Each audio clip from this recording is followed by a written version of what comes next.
بسم اللہ الرحمن الرحیم۔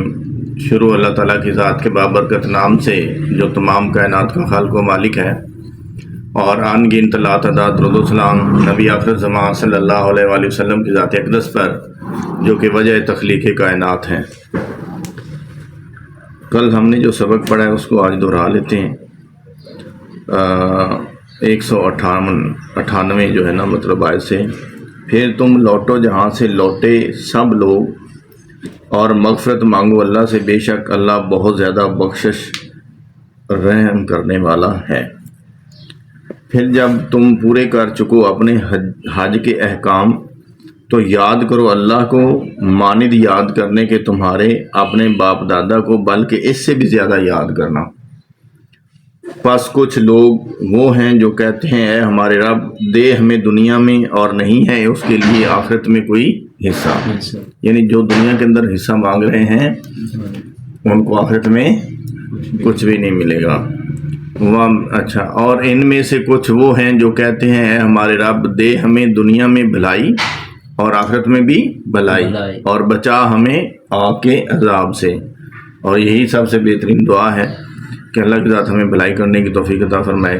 یہ لوگ ان کے لیے حصہ ہے اس سے جو انہوں نے کمایا، اور اللہ بہت جلد حساب لینے والا ہے۔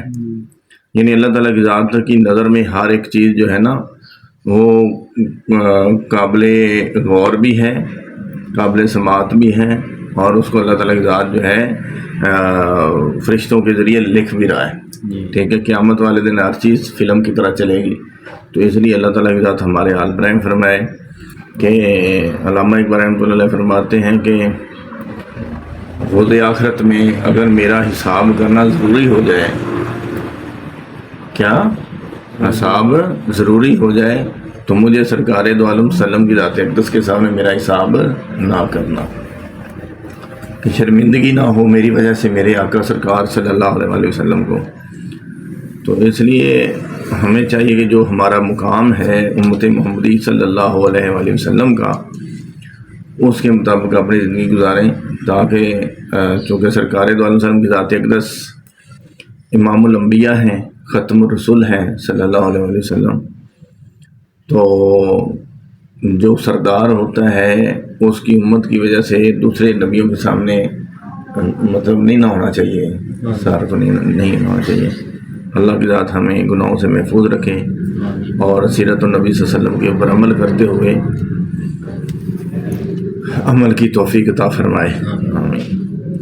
وَاذْكُرُوا اللَّهَ، اور تم یاد کرو اللہ کو، فی ایام معدودات، گنتی کے دنوں میں، یعنی جب آپ حج کے اوپر جاتے ہیں جو بھی وہ دن ہیں تو اللہ کی ذات کہتی ہے کہ مجھے آپ نے خوب یاد کرنا ہے، جو بھی وہ حج کے مقرر دن ہیں ان دنوں میں خوب یاد کرنا ہے۔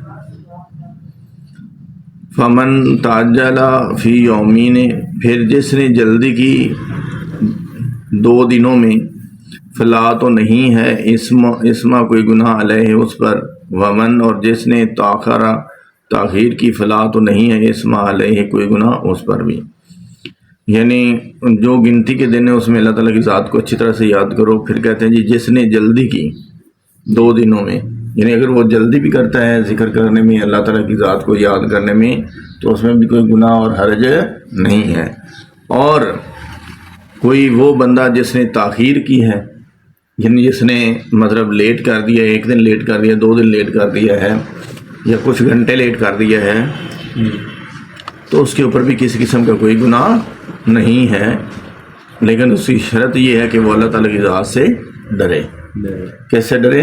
اللہ تعالیٰ کی ذات سے ڈرے۔ لیمن اتقا، اس کے لیے جو ڈرا، یعنی جو اللہ تعالیٰ کی ذات سے ڈر گیا، جس سے اس نے پناہ مانگ لی جس بھی شخص نے، اور وہ جو گنتی کے دن ہے جس میں اللہ تعالیٰ کی ذات کا ذکر کرنا ہے، اس میں وہ تاخیر سے کرے ذکر یا پھر جلدی سے ذکر کرے، اس میں کیا ہے کہ اللہ تعالیٰ کی ذات جو ہے نا، یا کوئی گناہ جو ہے نا اس کے اوپر نہیں ہوگا، اور شرط یہ ہے کہ وہ اللہ تعالیٰ کی ذات سے ڈرے۔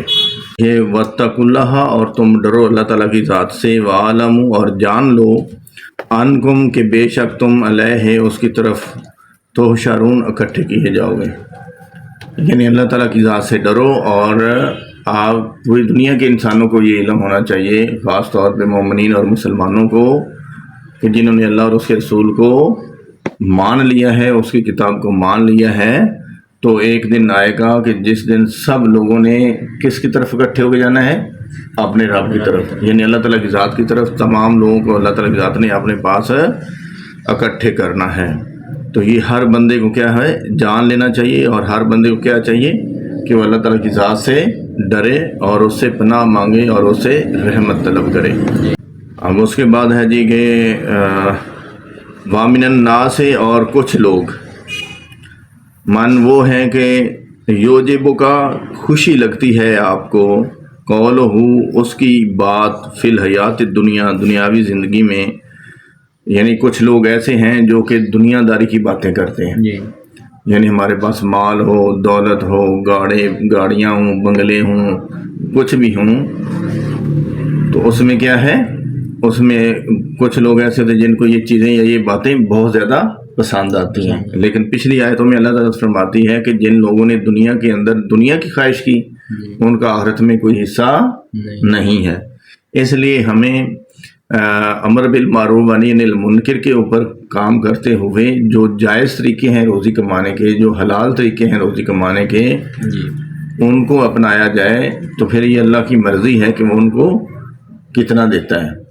ٹھیک ہے، اس کا دل چاہے تو وہ سمندر جو ہے نا اس کے اوپر کھول دے، ٹھیک ہے، بہت زیادہ بارش کر دے۔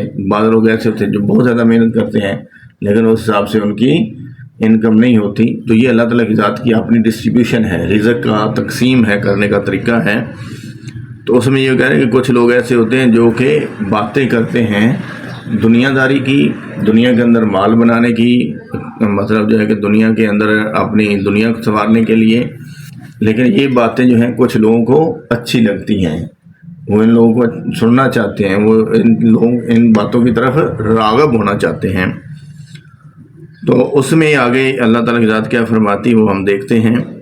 وَيُشْهِدُ اللَّهَ، اور وہ گواہ بناتا ہے اللہ کو، عَلَىٰ مَا، اس پر جو فی قلب ہی اس کے دل میں ہے، وَهُوَ، ہر حالہ کہ وہ ہے، عَدُّ سخت، الخصام، جھگڑالو ہے، جھگڑالو ہے۔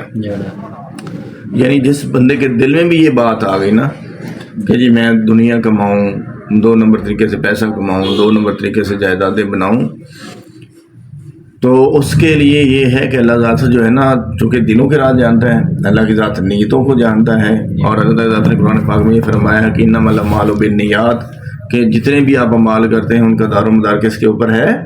نیت کے اوپر ہے۔ تو اگر آپ کی نیت خالصاً اللہ اور اس کے رسول کی رضامندی ہوئے گی تو اللہ تعالیٰ کی ذات اس سے خوش ہوئیں گے، لیکن اگر آپ کی رضامندی جو ہے وہ صرف اپنے ذاتی مفاد کے لیے ہوا، دنیا داری کا مال اکٹھا کرنے کے لیے ہوا، اور آپ کے دل میں وہ بات رہ گئی، تو بے شک اس بات سے بھی، اس نیت سے بھی، اس وہم سے بھی اللہ تعالیٰ کی ذات جو ہے واقف ہے، اور اس ایک قسم کا اللہ تعالیٰ کی ذات کیا ہوتا ہے؟ اس کے اوپر گواہ بن جاتا ہے خود، ٹھیک ہے۔ اور اللہ تعالیٰ کی ذات جو ہے وہ اس میں کیا ہے کہ حالانکہ وہ بہت سخت جھگڑالو ہے، کیا ہے؟ جھگڑالو۔ وائزا، اور جب تولا وہ پیٹھ پھیر جاتا ہے، ساتھ وہ کوشش کرتا ہے فی الارض زمین میں، لیفسدو تاکہ وہ فساد کرے، فیہا اس میں، ویہلکو اور برباد کرے، الحرث کھیتیاں، والنسل اور نسل۔ لیکن جب جو بندہ اس مقصد میں کامیاب نہیں ہوتا، جس کو دنیا کی لگن ہوتی ہے، مال کمانے کی اس کے اندر طلب ہوتی ہے، وہ چاہے کم ہے یا زیادہ ہے، وہ چاہے حرام یا حلال کی تمیز کے بغیر ہے، تو اس کے اوپر اللہ تعالیٰ کی ذات کیا ہو جاتا ہے؟ وہ گواہ بن جاتا ہے۔ اور وہ جس بندے کے دل میں یہ بات ہوتی ہے وہ بیسیکلی جھگڑالو قسم کا ہوتا ہے، اس کو زر زمین اور جان سے غرض ہوتی ہے، انسانیت سے کوئی غرض نہیں ہوتی۔ آپ نے دیکھا ہوگا کہ یعنی لوگ جائیداد کے بدلے میں اپنے والدین تک کو گالیاں دے دیتے ہیں، بہن بھائیوں کو مار دیتے ہیں، ان کے ساتھ زیادتیاں کرتے ہیں، لوگوں کو قتل کر دیتے ہیں، اور لوگوں کا خون بہا دیتے ہیں، لوگوں کے ساتھ مطلب جو ہے نا بدتمیزیاں کرتے ہیں، ظلم کرتے ہیں۔ تو یہ کیا ہے؟ اس چیز کی طرف اشارہ ہے کہ جو لوگ زیادہ رغبت رکھتے ہیں کس کی طرف؟ دنیا داری کی طرف، پیسہ مال کمانے کی طرف، تو وہ زیادہ جھگڑالو ہوتے ہیں۔ تو آگے اللہ تعالیٰ کہتے ہیں کہ جب وہ پیٹ پھر جاتا ہے، یعنی اس کو مطلب وہ اپنا مقصد کامیاب نہیں کر پاتا، یا اس کو وہ دولت نہیں ملتی، یا اس کو مطلب جو ہے کہ اس کی طرف وہ جاتا ہے لیکن اس کی بات نہیں بنتی ہے، تو پھر کیا ہوتا ہے؟ تو وہ پھر کوشش کرتا ہے کیا کرنے کی کہ زمین کے اوپر فتنہ و فساد پھیلائے، جھگڑے کرے، لڑائیاں کرے، لوگوں کے اوپر تہمت باندھے، لوگوں کے ساتھ سخت رویہ اپنائے بلا وجہ سے، اور وہ پھر برباد کر دیتا ہے کس کو؟ کھیتیوں کو اور نسلوں کو۔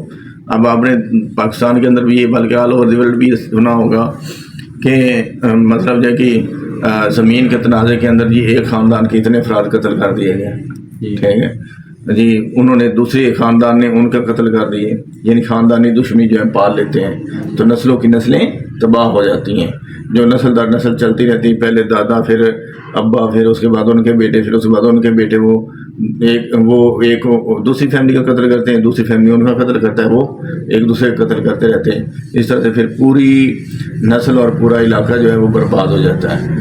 پھر کسی کی زمین اگی ہوئی ہے، اس کے اندر اناج ہوا ہے، تو پھر ہم لوگ کیا کرتے ہیں؟ اس ہوس اور اس مطلب جو ہے کہ لالچ میں آ کے کیا کرتے ہیں؟ مطلب گندم کو آگ لگا دی، چاول کی فصل کو آگ لگا دی، کماد کو اجاڑ دیا، یعنی جو بھی فصل ہے اس کو خراب کر دیتے ہیں۔ اس لیے علامہ صاحب نے کہا نا کہ یہ اگرچہ بت ہیں جماعت کی آستینوں میں، مجھے ہے حکم اذاں لا الہ الا اللہ، تو یہ دولت کا بت ہے، حرص و حوث کا بت ہے۔ جو لوگ یہ پال لیتے ہیں وہ جھگڑالو قسم کے ہوتے ہیں، پھر کیا ہوتے ہیں کہ اگر اس میں وہ کامیاب نہیں ہوتے ہیں تو پھر وہ زمین کے اوپر فتنہ و فساد پیدا کرتے ہیں، کھیتیاں جلا دیتے ہیں اور لوگوں کی نسلوں کو تباہ کر دیتے ہیں۔ تو اللہ تعالیٰ کے ساتھ ہمیں ایسے شر سے محفوظ رکھے۔ واللہ لا یحب الفساد، اور اللہ نہیں پسند کرتا فساد کو، یعنی اللہ تعالیٰ کی ذات جو ہے فتنہ و فساد، لڑائی جھگڑا، خام خواہ ایک دوسرے کے ساتھ جو ہے کہ مطلب چیزوں کو غلط رنگ دے دینا، تو اللہ ذات ایسے لوگوں کو پسند نہیں کرتا ہے جو فساد اور فتنہ پھیلاتے ہیں۔ وَإِذَا قِيلَ لَهُ، اور جب کہا جاتا ہے اسے اتق اللہ، تو ڈر اللہ سے، جب اسے یہ کہا جاتا ہے کہ یار تو اللہ تو ڈر، اللہ تو خوف کھا، کچھ شرم کر، کچھ حیا کر، اللہ تعالیٰ کی ذات سے آپ کو ڈر نہیں لگتا ہے، اللہ تعالیٰ کی ذات کے بنائے ہوئے قوانین سے آپ کو ڈر نہیں لگتا ہے۔ اخاذ تو ابھارتا ہے اسے العزت بالاسم، تکبر گناہ پر، تو جب اس کو کوئی بھی کہتا ہے تو وہ پھر جب غصے میں ہوتا ہے، اس کے اندر تکبر بھر جاتا ہے، تو پھر وہ کیا ہوتا ہے؟ وہ آگے سے گالیاں نکالتا ہے، مطلب غلط طریقے سے لوگوں کے ساتھ جو ہے کہ وہ مطلب رویہ اختیار کرتا ہے، ٹھیک ہے، برائی کی طرف اکساتا ہے، لڑائی جھگڑے کے اوپر آ جاتا ہے، مار کٹائی کے اوپر آ جاتا ہے، ایون کہ بعض اوقات کیا ہوتا ہے حتیٰ کہ وہ خون تک کر دیتے ہیں۔ تو یہ کیا ہوتے ہیں؟ تو جو تکبر اس کے اندر ہے، جو غرور بھرا ہوتا ہے، وہ کس کے اوپر ابھارتا ہے؟ اس کو گناہ کے اوپر ابھارتا ہے۔ یہ سارے فساد کرنا، لوگوں کو مارنا، پھینٹنا، لوگوں کی زمینوں کو جلا دینا، لوگوں کے گھروں کو آگ لگا دینی، یہ سب کیا ہے؟ گناہ ہے۔ تو جو تکبر اس کے اندر بھرا ہوتا ہے وہ اس کی وجہ سے اس گناہ کے اوپر اس کو ابھار دیتا ہے، اس کو تیش دیتا ہے، اس کو مطلب جو ہے کہ اگنیٹ کرتا ہے، انگریزی میں کہتے ہیں، یا اس کو جب تیش دیتا ہے تو پھر جناب جو ہے وہ مطلب شیطانیت کے راستے پہ چلتے ہوئے ہر گناہ اور ہر ادب پار کر جاتا ہے۔ فَحَسْبُهُ جہنم، سو کافی ہے اسے جہنم، یعنی جو اس طرح کے لوگ ہیں جو فتنہ و فساد پھیلاتے ہیں، جو خام خواہ لڑائی جھگڑا کرتے ہیں، ان کے لیے جہنم کا ٹھکانہ ہے۔ کون سا ٹھکانہ ہے؟ جہنم کا ٹھکانہ ہے۔ وَلَا بِئْسَ الْمِہَادُ، اور یقیناً وہ برا ٹھکانہ ہے، جو جہنم کا ٹھکانہ ہے وہ برا ٹھکانہ ہے۔ جو بھی ہم اس دنیا کے اندر کام کرتے ہیں اس کا آلٹرنیٹ ہوتا ہے، اگر ہم بھلائی کریں گے، اس لیے پیچھے یہ ارشاد ہوا ہے کہ اللہ تعالیٰ کی ذات سے جب بھی کوئی مانگے تو یہ دعا مانگے، یا اللہ تعالیٰ کی ذات ہمیں دنیا میں بھی بھلائی عطا فرما اور آخرت میں بھی بھلائی عطا فرما، اور ہمیں ہر گناہ سے بچا۔ اسی میں ہی انسان کو عاجز ہو کے رہنا چاہیے۔ جب بھی آپ کے اندر غرور، تکبر اور مطلب جو ہے کہ انا آ گئی تو آپ کا بیڑا غرق ہو گیا، آپ مطلب پھر انسان نہیں رہو گے۔ الٹیمیٹلی پھر آپ کے اندر تکبر اور غرور آئے گا، وہ آپ کو بھارے گا، آپ گناہ کرو گے۔ جب آپ گناہ کرو گے تو پھر اللہ تعالیٰ اس کا حساب لے گا، جب حساب لے گا تو آپ کا ٹھکانہ جہنم میں ہوگا، اور جہنم جو ہے وہ بہت برا ٹھکانہ ہے۔ تو اس لیے اس روئے زمین کے اوپر فتنہ و فساد پھیلانے سے بچنا چاہیے۔ اس لیے کہتے ہیں کہ کسی ایک انسان کو قتل کر دینا یا کسی ایک انسان کو مار دینا پوری انسانیت کا قتل ہے۔ تو اس کی وجہ یہی ہے کہ پیچھے لاجک یہی ہے کہ جب آپ کسی کو بے گناہ بغیر کسی وجہ ریزن کے مار دیں گے تو کیا ہوگا، زمین کے اوپر فتنہ اور فساد پھیل جائے گا، اور مطلب آگے دشمنیاں بڑھ جائیں گی، جس کی وجہ سے کھیتیاں بھی خراب ہوں گی اور نسلیں بھی خراب ہوں گی۔ وَمِنَ النَّاسِ اور کچھ لوگ ہیں، من وہ یہ ہے، یشری بیچ دیتے ہیں، نفس ہو اپنا نفس، ابتغاء تلاش کرنے کے لیے، مرضات اللہ اللہ کی رضامندی۔ یعنی اس میں اللہ تعالیٰ فرماتے ہیں کہ کچھ لوگ ایسے بھی ہیں جو اپنے آپ کو بیچ دیتے ہیں، یعنی اپنے نفس کو تلاش کرنے کے لیے اللہ کی رضامندی، اپنے نفس میں اللہ تعالیٰ کی رضامندی حاصل کرنے کے لیے اپنے نفس تک کو بیچ دیتے ہیں، اپنی مرضی کو بیچ دیتے ہیں، اپنی خواہش کو بیچ دیتے ہیں۔ اس لیے بزرگان دین فرماتے ہیں کہ سب سے بہترین جو جہاد ہے وہ آپ کے اپنے نفس کے خلاف ہے۔ یعنی آپ کو مطلب اپنا نفس ابھار رہا ہے، یا نفس سے مطلب خواہش ہوتا ہے، خواہش ابھار رہی ہے جی کہ مطلب میرے پاس گاڑیاں بنگلے ہوں، لیکن آپ کی سورس آف انکم کم ہے، تو الٹیمیٹلی آپ غلط راستہ بنائیں گے، حرام کی کمائی کمائیں گے، یا 2 نمبر طریقے سے پیسہ کمائیں گے۔ اسی طرح اگر ایک بھائی کی مطلب زمین ہے، جائیداد ہے، اور آپ کے دل میں ایسی خواہش پیدا ہوگی یار یہ بھی میں زمین ہتھیار ہوں، ٹھیک ہے، تو یہ بھی کیا ہے، نفس ہے، خواہش ہے۔ تو کہتے ہیں کہ کچھ لوگ ایسے ہوتے ہیں جو اس روئے زمین کے اوپر جو اپنے ان نفسوں کو، جو ان خواہشات ہیں جو کہ اللہ تعالیٰ کی ذات کی راہ میں رکاوٹ پیش کرتے ہیں، اللہ تعالیٰ کی ذات کی رحمت میں رکاوٹ پیش کرتی ہیں، ان کے وہ بیچ دیتے ہیں۔ کس کے لیے؟ صرف اللہ کی رضامندی خریدنے کے لیے۔ کس کی رضامندی خریدنے کے لیے؟ اللہ اور اس کے رسول کی رضامندی خریدنے کے لیے۔ تو جب وہ اللہ اور اس کے رسول کی رضامندی کے اوپر کاربند ہوتے ہیں اور اپنے تمام جو نفسانی خواہشات ہیں جو کہ مطلب غیر شرعی ہیں، جو کہ غیر اسلامی ہیں، جو کہ شیطانیت والی ہیں، جیسے مطلب حرام حلال میں فرق نہ کرنا، فتنہ و فساد پھیلانا، لوگوں کے ساتھ خام خواہ جھگڑا کرنا، اپنی چدراہٹ کو قائم رکھنے کے لیے مطلب دوسرے مظلوم لوگوں کے اوپر ظلم کرنا، تو یہ ساری چیزیں کیا ہیں؟ یہ خواہشات ہیں۔ تو جب ان انسانی خواہشات کے اوپر جو بندے ہیں، جو اللہ کے بندے ہیں، نیک بندے ہیں، وہ ان کو بیچ دیتے ہیں، ان کی پرواہ نہیں کرتے ہیں، اور ان کو بیچنے کے بدلے کیا چاہتے ہیں؟ اللہ کی رضامندی چاہتے ہیں، اللہ تعالیٰ کی ذات کی خوشنودی چاہتے ہیں، اللہ تعالیٰ کی ذات کی یعنی اپنے اوپر جو ہے اللہ تعالیٰ ذات کے خوش ہونے کی یعنی دعا کرتے ہیں۔ تو ان کے لیے کیا ہے؟ واللہ رؤوف بالعباد، اور اللہ ہے بہت زیادہ شفیق اپنے بندوں کے ساتھ۔ یعنی ایسے لوگ جو اللہ کی رضامندی ڈھونڈتے ہیں، اللہ تعالیٰ کی ذات بھی کیا ہے؟ ان لوگوں کے ساتھ جو ہے شفیق ہے، محبت کرتی ہے، بہت زیادہ محبت کرتی ہے، جو اللہ کی رضامندی میں مطلب خوش رہتے ہیں۔ تو اس لیے انسان کو راضی پر رضا ہو جانا چاہیے۔ اگر ایک وہ بندے نے کوشش کی ہے، وہ کام نہیں ہوا، تو اس کو چاہیے بار بار کوشش کرے، اگر پھر بھی نہیں ہو رہا پھر اس کو اللہ تعالیٰ کی ذات کے اوپر چھوڑ دے۔ اس کا مطلب ہے کہ اللہ تعالیٰ کی جو ذات ہے اس میں راضی نہیں ہے۔ جب اللہ تعالیٰ کی ذات راضی نہیں ہے تو پھر انسان کو کیا ہونا چاہیے؟ اپنے اعمال کی درستگی کرنی چاہیے۔ اللہ تعالیٰ کی ذات ہمیں عمل کی توفیق عطا فرمائے، اور پاکستان اور پاکستانی قوم کو شر شیطان اور شر انسان سے محفوظ رکھیں، آمین۔